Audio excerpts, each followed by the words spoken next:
So once again, I welcome you all to this very special 155th session of Leadership Talks. As you know that these sessions are being organized by India International Education Council and School Lalaji Solutions.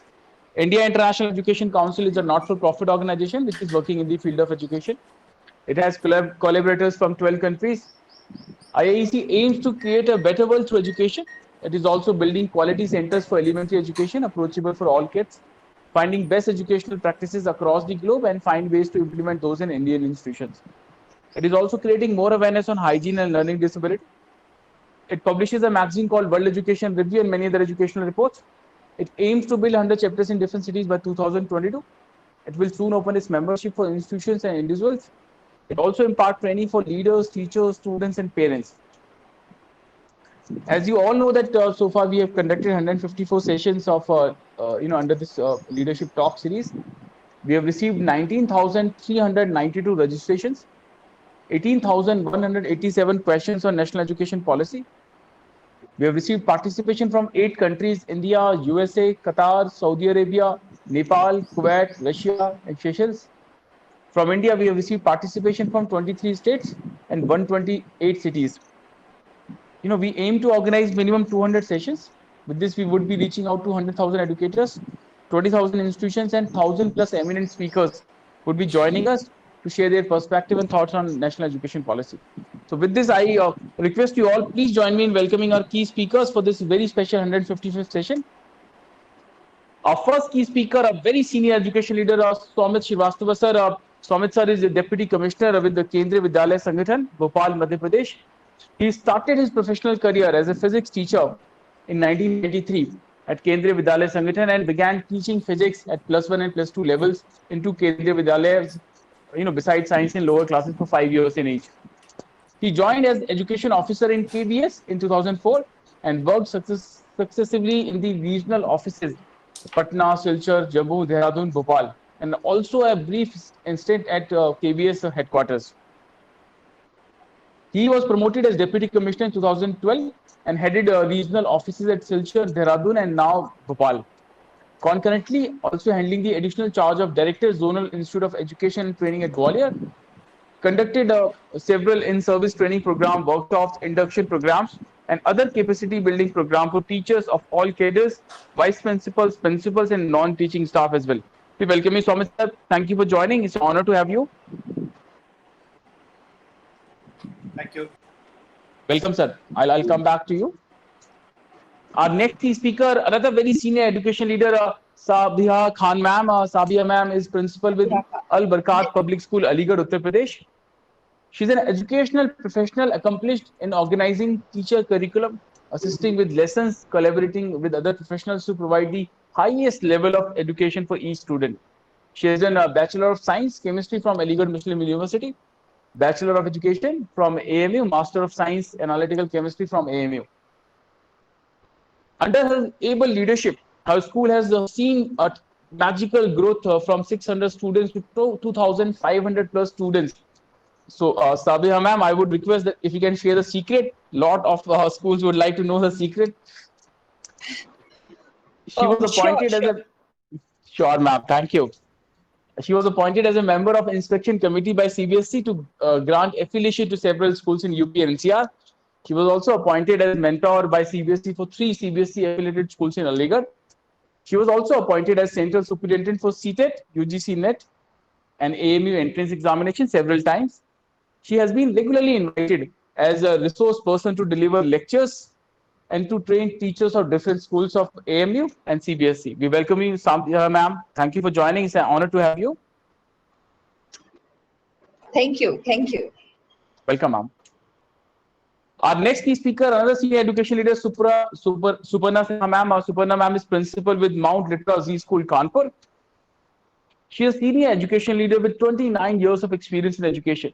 She has worked as principal with many prestigious schools like Mount Litera Z School, Prayagraj, Shemport School, Mirzapur, Uttar Pradesh, Jeevan Deep Public School, Varanasi, Uttar Pradesh, Sunbeam School, Allahabad, Seth Dwarka Prasad Education Center, Mirzapur. She has served as city coordinator for Mirzapur from 2016 to 18. She's also, worked as a master trainer in CBSE COE wing for Delhi West and Prayagraj. She's a biology expert at CBSE board examination panel. She's been awarded and recognized for her contribution to the field of education many times. We welcome you, Suparna ma'am. Thank you for joining. It's an honor to have you. Thank you, sir. Thank you, sir. Thank you so much. Welcome, ma'am. Our next key speaker and the last key speaker for this very special session, a very senior EdTech leader, Jaswinder Singh Ji. Jaswinder Ji is founder and CEO of Wordsworth ELT. Jaswinder sir has an experience of 30 years in the field of education and technology and has also served as a consultant to UNESCO and education. Wordsworth English Lab is designed for India and is highly research initiative of ACT UNIF Group. It is a trusted education company with 2 decades of service in technology, education and training. Its expertise in technology, multimedia and content development has been instrumental in presenting a world-class language lab solution for academia in India. In a short span of time, Wordsworth English Lab has managed considerable recognition across the country for its unique content and methodology. Over 3,000 installations in institutions across the country stand testimony of the quality in product, implementation, training and continual service provided by the ACT UNIF and its committed network of dealers. We welcome you, Jaswinder sir. Thank you for joining. It's an honor to have you. Thank you, Rajul. Thank you. Welcome, sir. So with this, we come to the next part of this session, which is the opening remark part. I would now invite our key speakers, for their quick 1-minute opening remarks. And after that, I would invite them again for the main talk. So first, I would request Somit Srivastava sir, if we can have your quick 1-minute opening remark. Thank you. Good morning to all of you. I feel quite excited and elated to be a part of this webinar this morning. And I work in an organization called Kendriya Vidyalaya Sangathan, which is a premier government organization and administering school education to about 1,200 schools located all across the country. And at present, we are administering the school education to about 12 lakhs students. And mostly these students, they are from the transferable central government employees.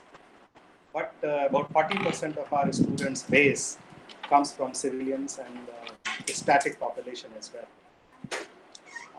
I feel quite excited that today I'll have an opportunity to listen to the practicing principals. Principalship has been the biggest regret of my life. I have never been a principal of a school. I regard that principalship is perhaps the greatest opportunity that a human being can have because he has the direct and most direct opportunity to mold the future of about 2,000 or about 1,000 of the students. So today I'll have the opportunity of listening to the ideas of practicing principle. The leadership skill, as has been pointed out, is perhaps the central theme which actually reverberates in the entire national education policy document. How we can make our children to take leadership of their life, how they can take command of their own life, and how they can lead their own life quite successfully in the years to come. This recurrent theme, this undertone, you will find in the entire NEP document. So, thank you for inviting me to this webinar, and I'm quite eager to listen to the views and the ideas of other speakers as well. Thank you. Thank you, Somit sir, for your wonderful remark. I would come back to you for your detailed perspective. Thank you for joining once again. Now I would request Sabiha, ma'am, if we can have your 1-minute opening remark. Good morning once again, all of you. I'm really delighted and honored to be in company of such eminent educationists like Somit Srivastava sir and Principal ma'am and Jaswinder Singh ji. R is a new school. It is still in its infancy stage. We are a minority institution, Al-Barkat Public School, in a small town in UP, Aligarh. And we basically cater to first generation learners, and our mission is to make them better human beings and better leaders of the society. Leaders not in terms of only academics, but in terms of their holistic development, that is their personality development is the most important part, which we follow in our school. And to me, each and every child matters a lot. And the magic behind the increase in the strength is that we here in our school, we cater to each and everybody with great care and with great support from all of the faculty members also. To me, each individual matters, and because we are dealing with a different kind of students, because they are mostly first generation learners, so we have to take care of not only their development but the development of some aspects of the personality of their parents also. We have to cater that also. So this is all, and I would be happy and very much looking forward to hear from from the eminent personalities which we have on board today. Thank you. Thank you, Sabia ma'am. And you said like you are a new school, तो almost 2 decade आपके school को हो गए, 2,500 बच्चे आपके school में हैं. तो ये उसी तरह से जिस तरह से Amazon बोले कि हम तो अभी भी स्टार्टअप हैं. No, not as in comparison to other schools which are much older than us. Right. Thank you.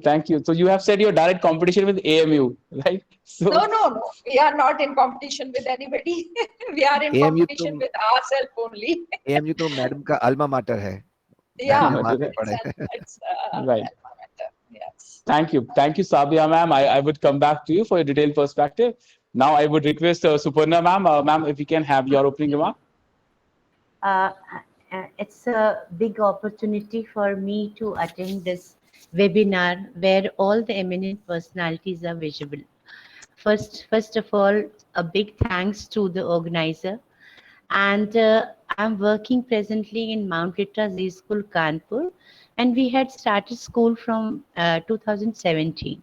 Now the school got composite affiliation from CBSE in 2019. So we will be having first batch of 10th. And strength is first batch of 10th. Actually, I wanted to, learn and work with the children. And that is why I left Kendriya Vidyalaya job.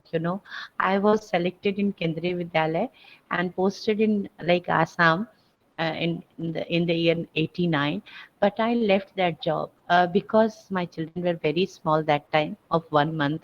So that is why I couldn't continue that job. But I decided to, give my services to the children who are deprived, who are not reaching to the education. And I follow that Gurukul system. Actually they have to do and learn, like they are growing in we have a very big field. They are growing vegetables, they are taking those organic vegetables to their home. They are practicing pottery, they are practicing all other games. And what I want to say, that my children, they are basically from village area, and they must know the technique to develop this country. Not only means country first. I'm making them learn country first, and then you develop your skills. So now education policy, I'm very happy that national education policy covers all these areas. But I have started these practices right after 15 years ago. 15 years ago, I had started practicing all these. So my children are well skilled, that I'm happy with. And like slowly I'm giving my, services to other institutions also.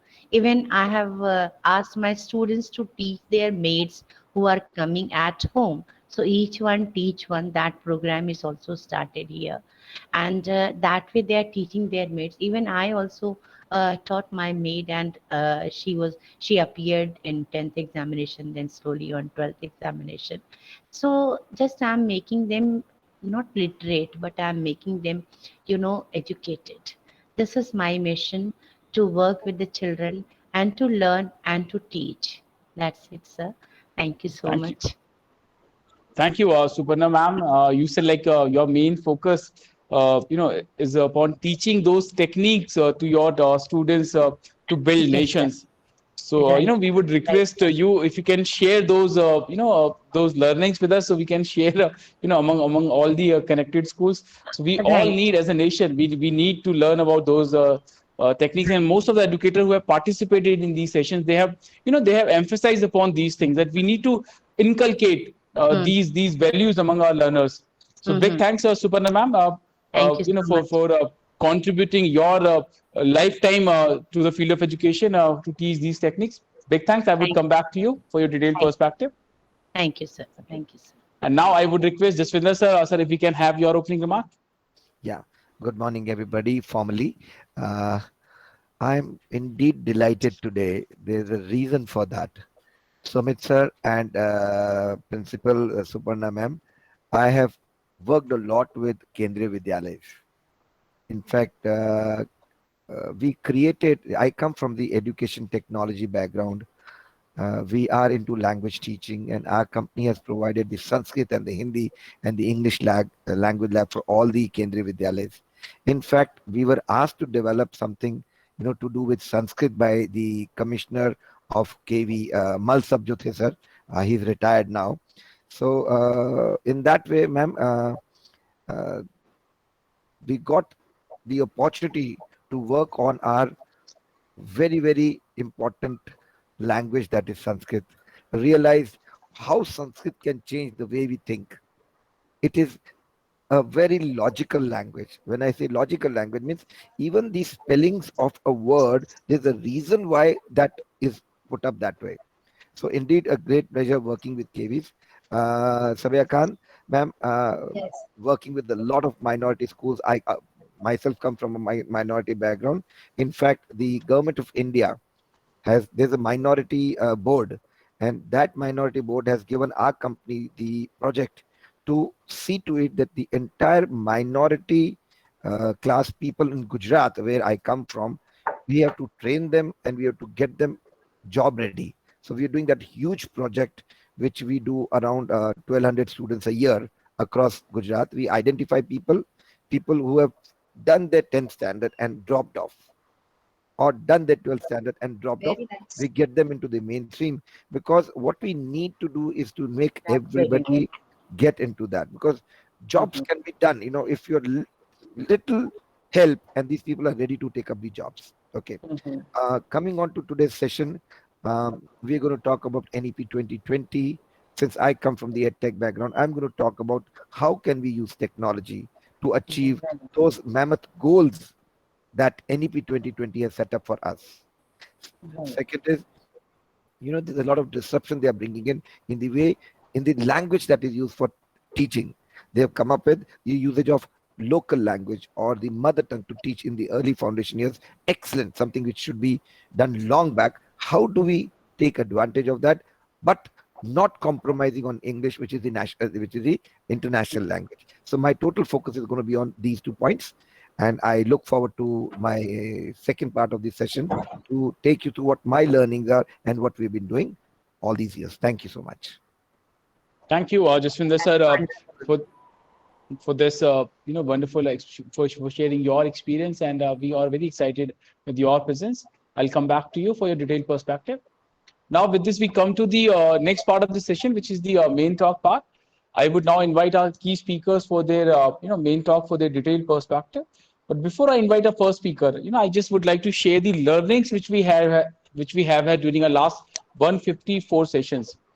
During our last 154 sessions, almost all the speakers all the participants share that this is a wonderful document.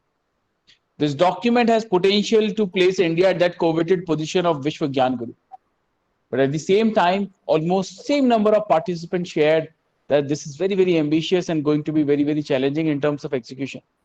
A lot of people cited the example of CCE, that it was also a wonderful initiative, but got failed due to poor execution. Many believe finance is going to be a key concern. Many people said, yes, finance is a key concern, but teachers training is another big concern area. Many people, many educators share that teachers training is a concern area, but the bigger concern area is lack of motivation and intent among teachers to get trained. A lot of people also said that good schools in urban areas are already implementing many of these ideas in their schools.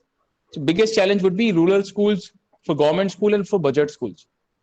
A lot of people also shared their assessment that this pandemic has exposed the poor digital infrastructure distribution we have in our country. That is going to be another key challenge. I would now request you all that while sharing your perspective, if you can also suggest some idea, or you can also share some best practice which you have been implementing in your respective institution under your leadership, so that we all can learn from each other and this session become more useful and engaging for all. I have one last request to all the speakers that please keep the time limit in mind. Time limit for one speaker is 10 minutes, so that we have sufficient time in the end for the questions. So with this, I would invite our first key speaker, Soumya Srivastava sir. Soumya sir, over to you.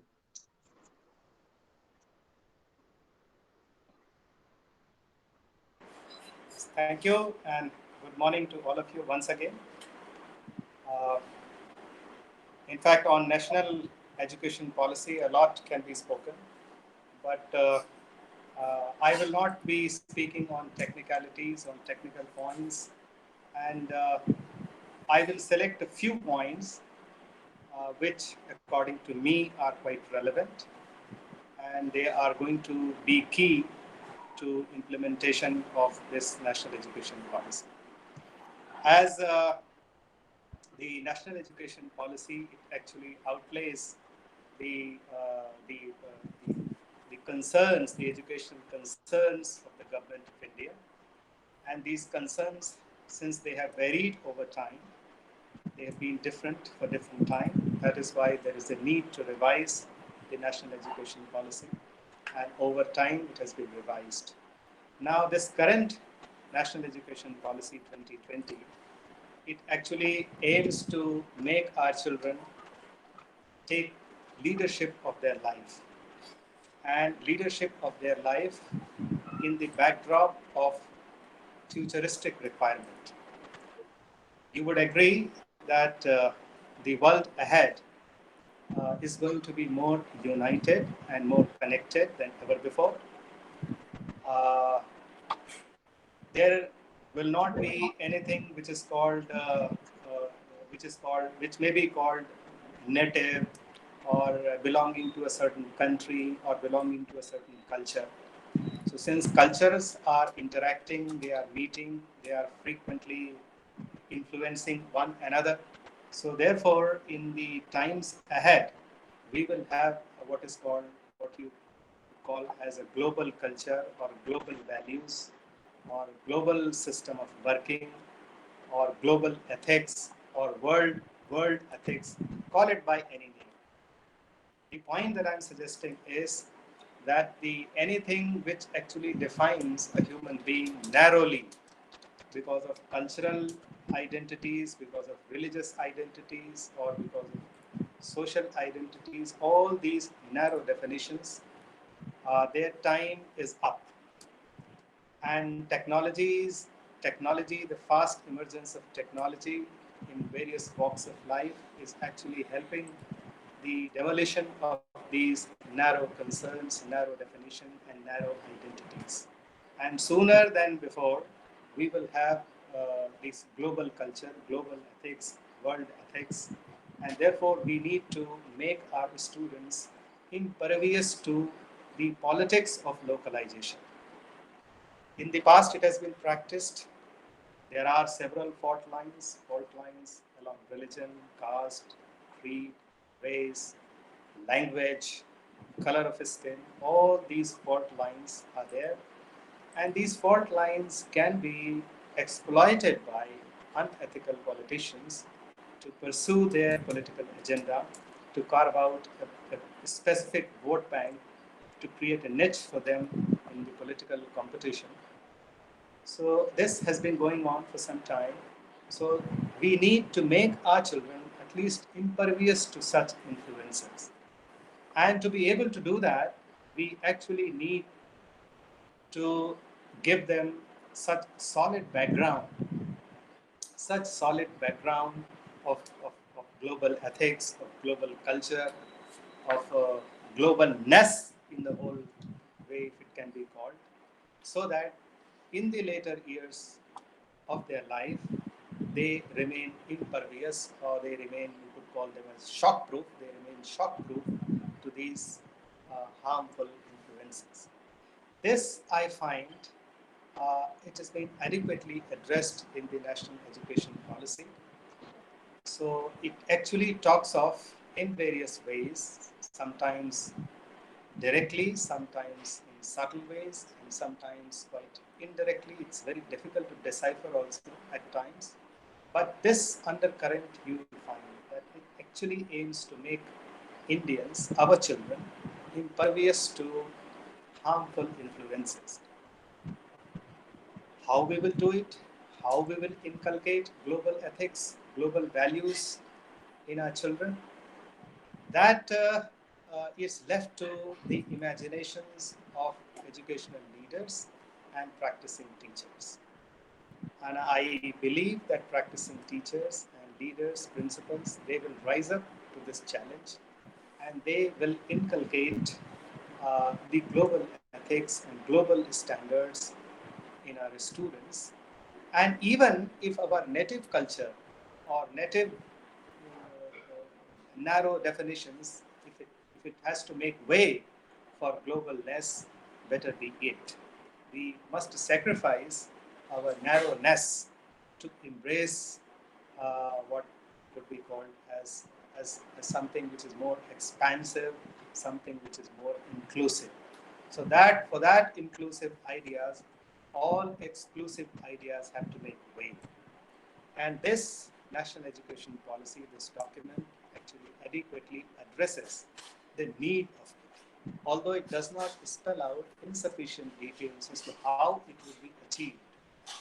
It underlines, it underscores the need for it, but it does not specify, and quite rightly so, because there cannot be a ready-made formula to achieve this goal. It has to be left to the creative ideas, creative imagination of educational leaders, practicing principals, practicing teachers. And I hope that since India has such a large repository of principals and teachers, lakhs of them, and they would be able to rise to this occasion to build such a strong foundation in our children that they remain impervious to harmful ideas and politics and the harmful politics that plays out in any country. Now, the second issue, which I find quite relevant for futuristic requirement, would be the fitness. Although it has been said, it has always been said, but and a lot has been done also. But since fitness is key to any human accomplishment, if we are not fit, then our whole capacity to do anything in life becomes severely restricted. So how we can build a very strong physique, strong not necessarily means a fat boy or a fat girl. Fit means ideal BMI, and how more than physical body, how a child can be mentally resolute and ethically how he can be given a strong foundation and with a spiritual bent of mind. The spiritual does not necessarily means that who follows rigidly the practices of the religion in which he was born. When I say spiritual means, that means the point that I want to convey is that his concerns are not too much to do with the world. he is rooted in the spirit. He considers that man, besides being a body and mind, he is also a spirit. He's a spirit, and as a spirit, as a part of a spirit, we all are, all human beings living on earth, they are connected. So this spiritual bent of mind, that also need to be developed in our children uh, uh, across all age groups. Now, when it comes to fitness, of course, there are various formulation, there are various strategies, and some of these strategies, far from giving good fitness, they are actually harmful. Many the food industry and the pharma industry, they are pushing several such products which are not good, but because of their commercial interest, they are being peddled. One such example could be protein. Now today I find a lot of advertisement which are actually pushing the consumption of protein supplement, protein powder, and vitamin supplement, and various other kinds of supplements which are flooded in the market. And people, under the influence of these propaganda, they actually consume a lot of these products, and as a consequence of over consuming these products, they actually end up harming their health. So, in fact, we need to introduce. I don't know how it will be done, but there is a critical requirement that we need to introduce a course on nutrition at all levels, right from class one. And this course on nutrition has to be an integral part of education at all levels, right up to the highest education that we offer to our children, right up to that part, up to the pinnacle, the nutrition has to be made part of. So we can start from a small level, and gradually we can go on building subtler and subtler aspects of nutrition, and we need to do that. And while designing this course, care has to be taken that we do not involve people from food industry and pharma industry, because those who are in food and pharma industry, they have their commercial interest, and far from doing good, they will actually promote their products and their supplements which they are bringing out. I was reading somewhere that after every 7 years, a new drug and a new disease is discovered, is rather invented. A new disease is invented, and then to remedy that, a new drug is also manufactured. And this has been going on for the past several years. So the number of drugs is also rising, and so is the number of diseases. And I, in fact, dread the day when the technology will become so proficient. Suppose if the brain could be operated upon, and I don't know how common man would live. The medical practices will become so costly, and the medicines will become so costly that it would be very, very difficult for common man to survive. So we have to delink the nutrition from what is being peddled by food and pharma industries, and we have to bring in the real experts on nutrition, which have no personal stake in peddling any product or any such practices, which is actually central to their commercial interest. So this, I want, is the critical need, because these food and pharma industries, because of their propaganda, because of their advertising, they are actually doing more harm. They are doing some good. I don't say that altogether they are harming. They are doing some good, but they are bringing up a lot of harm also to students. So a proper, genuine, honest, and disinterested, without any personal motive, a course on nutrition has to be introduced at all levels, right from class 1 up to the highest level. So this, if we do, then I think, and if we gel it with the school curriculum right from class 1 up to the highest class, then we will do tremendous benefit our future children. And the physical fitness, as it is said, is key to your health. 80% of your fitness is actually dependent on physical fitness. And physical fitness is critically, rather 80%, it is dependent on diet. If your diet is right, then you will be fit. And if your diet is wrong, then no Right. matter how much exercise you do, how much of yoga you do, there will be difficulty. I think I've exceeded, I'm sorry, I've exceeded 2-3 minutes. Thank you all, and I leave it back to the organizer to invite the next speaker. Thank you. Thank you, Sumit sir, for these very valuable thoughts. You shared your assessment that NEP is a strong attempt to empower learners to take control of their lives, and it is empowering, those learners with these various proposed reforms. You also talked about why and how we can inculcate 21st century skills, be it critical thinking, collaboration, exploring power, among our learners. And then you talked about and emphasized upon the importance upon the fitness and health. And you called upon all of the educators and policymakers that we need to bring a unbiased course on nutrition, to put forth this point. So big thanks, Somit sir, for your participation in sharing these valuable points. I would come back to you with questions. Thank you. Now I would request Sabiha Khan ma'am. Sabiha ma'am, over to you. Good morning once again, all of you. I would like to stress upon the outcomes of the National Education Policy, which has been revised for after more than 3.5 decades, because the last revision in the National Education Policy was done in 1986, if I am not wrong. Then the main focus of National Education Policy is to lessen the gap between the schooling and the learning outcome. Because we have observed that in the last 10 to 15 years, we are able to make the children to come to school. But what they are learning, we were not sure of that, and we are not emphasizing on that aspect of the students, because we are making them to pass the school examination.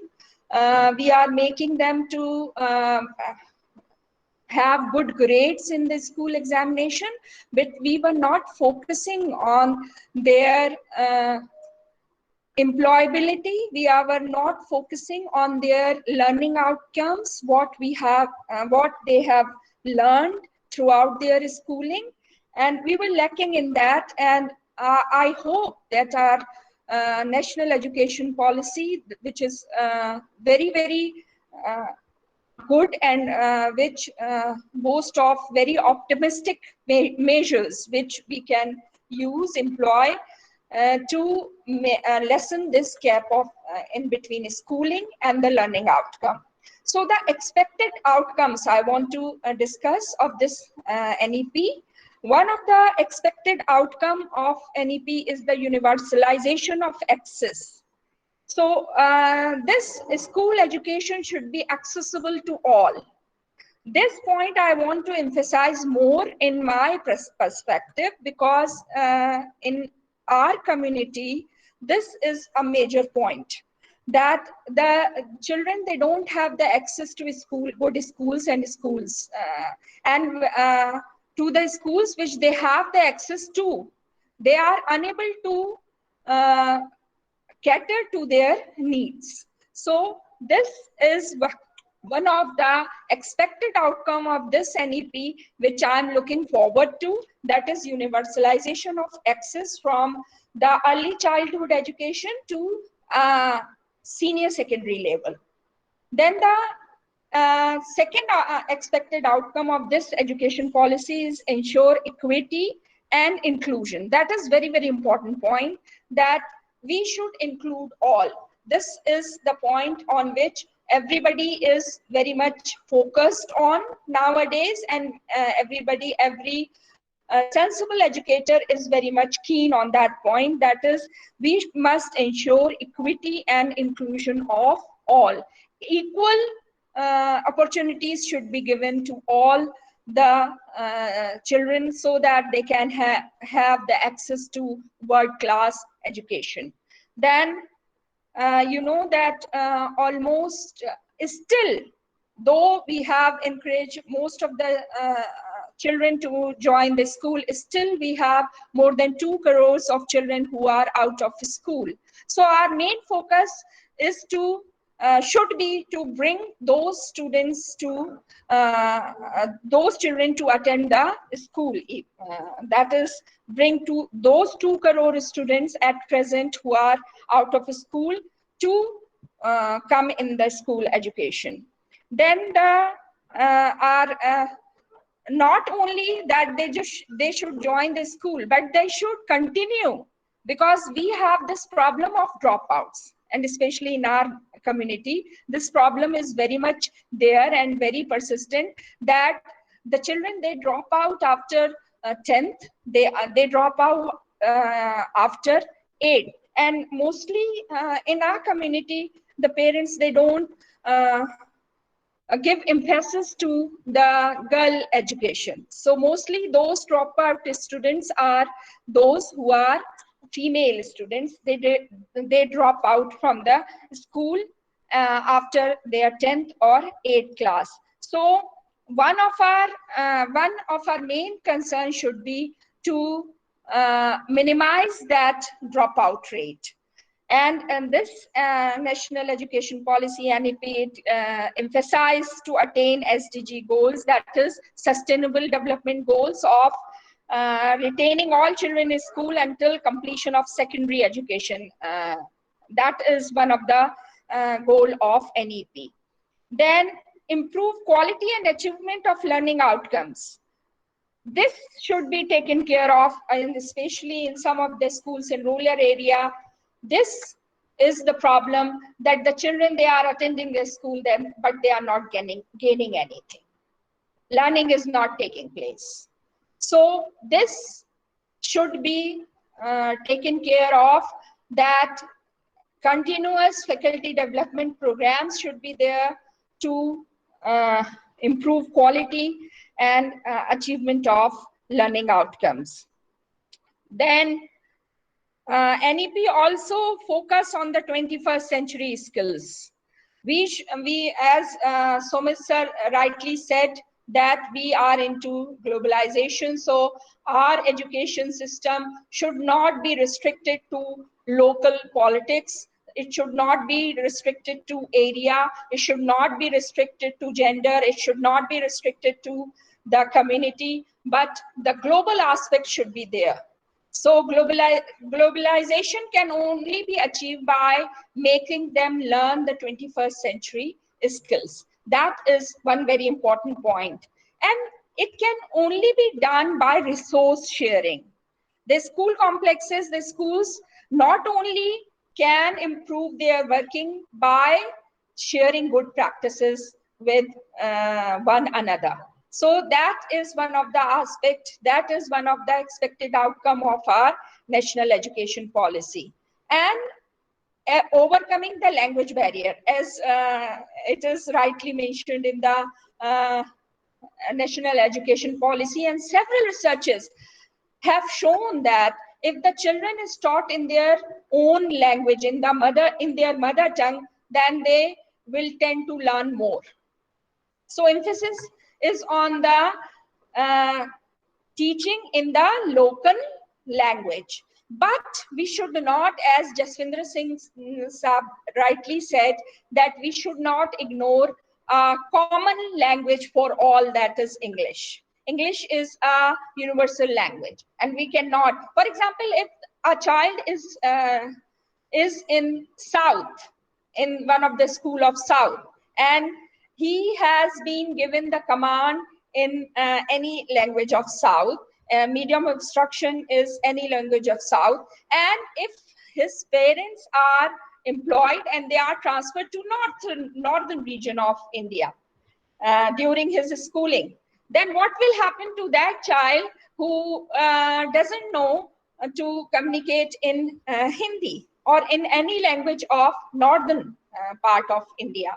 So the best way to communicate, best way of instruction is bilingual. I think that is in the mother tongue as well as in one of the language which is universal, that is English. We can use these two mediums of instruction to make our teaching more effective. So language should not be used as a barrier. For example, if a child is from Hindi belt, he should not be deprived of schooling in the Hindi medium schools. So language should not be the barrier. Then common standards, that is one of the point we should stress upon, is that common standard for public and private schools. The government, it has to look into it, and it has to improve the standard of public schools so that the children who are studying in the public schools, they can have, public schools means government schools, so they can have the same standard as the students, as the children who are studying in the private schools. So this gap should be narrowed, should be lessened, and it can be done by taking several measures, several things keeping in mind. And one thing which is very, very important, we should stress on the faculty development program. Continuous faculty development program is the need of the hour. We should train our teachers in such a way that in turn they train our students into better and globally accepted citizens. Thank you. I will join you. Thank you, Sabia ma'am, for sharing these wonderful points. You talked about, you began by saying that NEP's focus on equity and inclusivity is highly laudable, and we all agree with you, ma'am. You also talked about how this NEP is making a strong attempt to tackle the problem of dropping out of our students. You also talked about that NEP is focused upon, finding ways to achieve SDGs is highly laudable. You also talked about how we can improve learning outcomes by continuously providing training our teachers, by continuously that faculty development programs. You also emphasize upon the need of these programs. You also talked about the importance of mother tongue, and you praised that NEP's focus on mother tongue is going to create huge impact in coming time, and we need to find ways to overcome language barriers. Big thanks, Sabia ma'am, for joining and sharing these valuable points. I would come back to you with questions. Thank you, ma'am. And now I would invite and request Suparna ma'am, if you can have your ideas in detail. Suparna ma'am. Thank you so much. I was listening to Somit sir and Sabia ma'am. They have already talked about the policies. Now I would like to talk about for transforming assessment and tracking students' progress across the school years. This is very important because now the education policy is 5 plus 3 plus 3 plus 4. That means grade 3 to grade 5, that is a transformation. Grade 5 to grade 8, that is again a transformation. And grade 8 to 10 and then 12, right? 10 actually it is 8 after grade 8. We have to assess like home examination, through home examination, not the board examination. Board examination will be in class 12.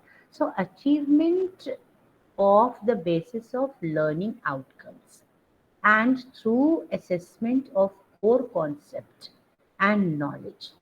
All right. And with the relevant high order thinking skills, right? That is application of knowledge in real life situation rather than the rote learning. This is what a new education policy says. So students' progress card will be designed to access holistic development, That is 360-degree holistic program, progress card, I should say. And that means that will include progress in project-based learning, inquiry-based learning, then quizzes, role play, group work, portfolio, self-assessment, and peer assessment, progress in cognitive, affective, and psychomotor domain, interactive questionnaire of for parents also, and teachers, students also. So that is, and then the textbook assessment, of course.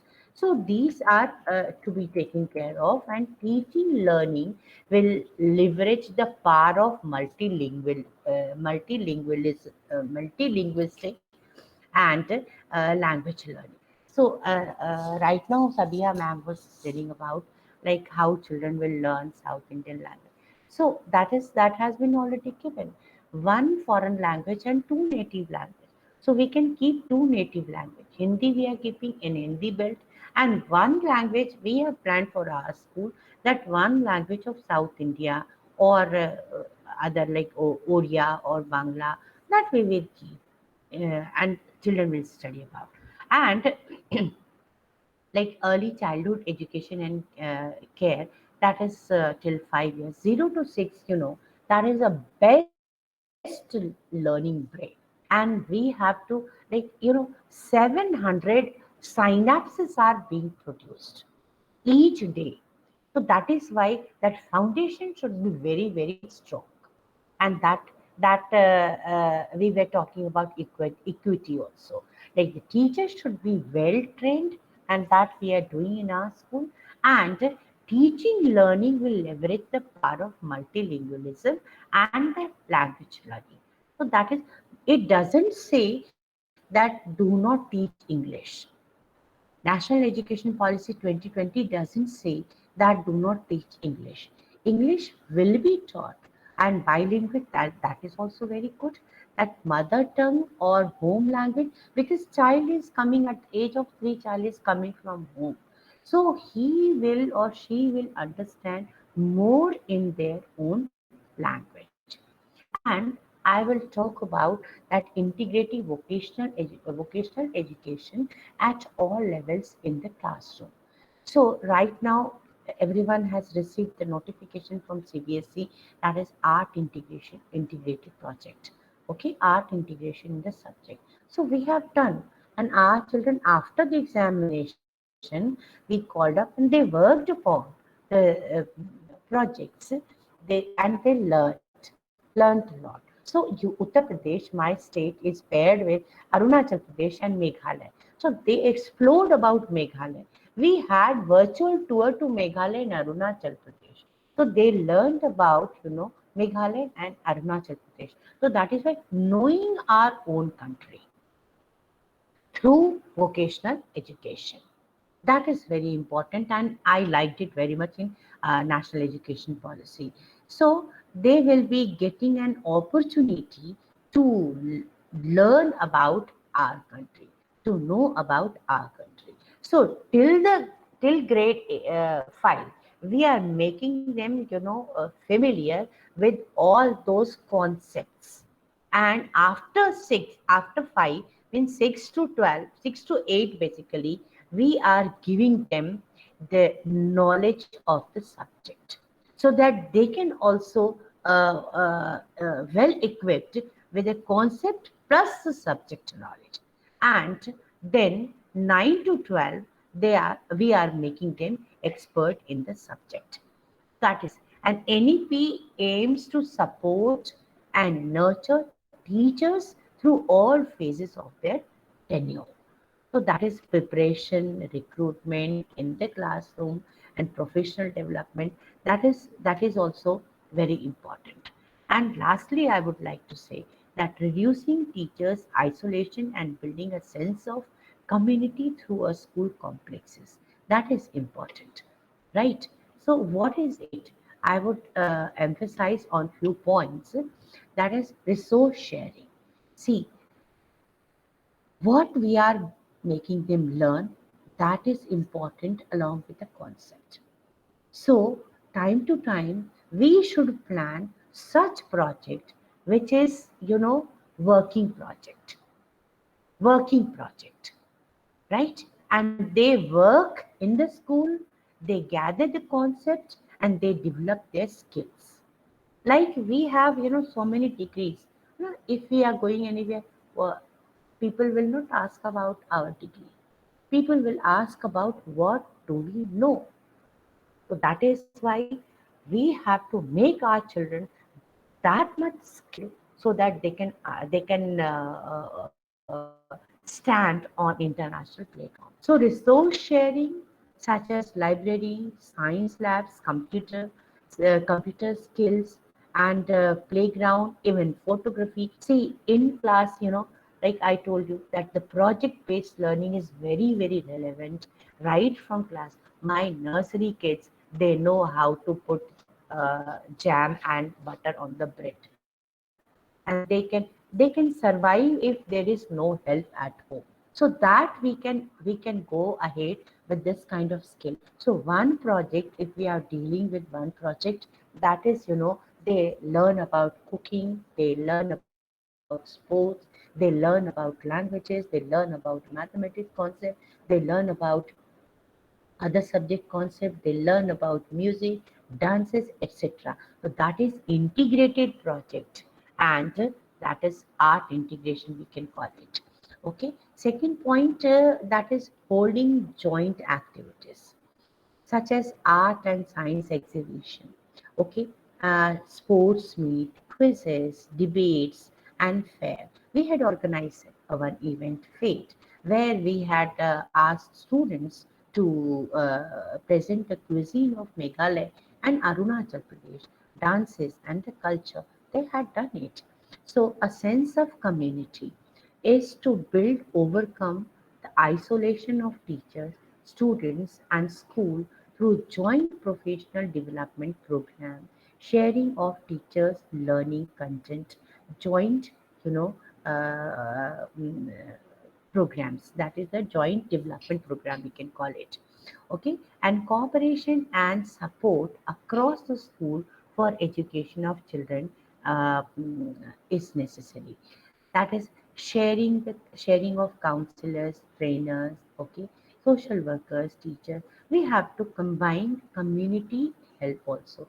I mean, we have to connect community, and most important is teachers are actually the oxygen. I feel this. Teachers are actually the oxygen. So teachers must be enriched, and teachers must be, given trainings, and they must be master of their subjects. So improvement can only be brought when teachers are enriched. And what I talked about, that the transformation, at the time of transformation from one class to another class, that bridging the gap should be done very well. That is why CBSE, I mean NEP, suggests that there should be preparatory program also. Suppose from class 5 to class 6, child is stepping up, and there the bridging there, it needs that bridging the gap. So teachers prepare for 3 months how to accept those subjects, expanded subject in class 6, and how to grab the knowledge. So this is very important what NEP says. So this way, I'm very delighted to tell you that students, throughout my teaching career since 30 years, I taught them like this only, you know and just one example I would give you. I was in Jamshedpur, I belong to that place. So what happened, I was class teacher of 12, and suddenly my principal is calling and telling me that you have to take up class 5, you will be class teacher of class 5. I couldn't understand whether it is a degradation of my, career, or whether it is appreciation. I did not understand. So I went to principal and asked, what do I understand? Is it reward or it is degradation? So he said, you ask this question after a year. I said, okay, fine. And I was provoked, leave the job, this, that, so many things happened. And I went to that class 5. very first day I saw in the class that the window panes are broken, that the fan, blade of fan is all, distorted, and all the children are scattered in the class like anything. And I was scared, when I entered, I was scared in which class I'm entering. And the chair which was kept for me, it was three-legged chair, and one leg was broken and it was just fitted. If I sit, I can fall down. So this kind of thing happened. But that batch, I worked for this batch for a year. Brilliant batch, 40 students at a time cracked IIT. So this was, this kind of, I need not praise myself, but the kind of, contribution from teachers that is required to develop the skills and to develop the concern. Teacher should have the concern, and teacher needs to develop the skill of our children. So this is what I wanted to say. Each teacher is oxygen for our student. We need to respect them, and we need to train them, and we need to guide them. And that would be, I think, sufficient to develop not only school, but a community and a nation. That's it. Thank you so much. Thank you, Suparna ma'am, for sharing these wonderful insights from your experiences and sharing these wonderful teacher techniques. You talked about began by emphasizing upon that NEP's proposed reforms has potential to create huge impacts in coming time onto our education system.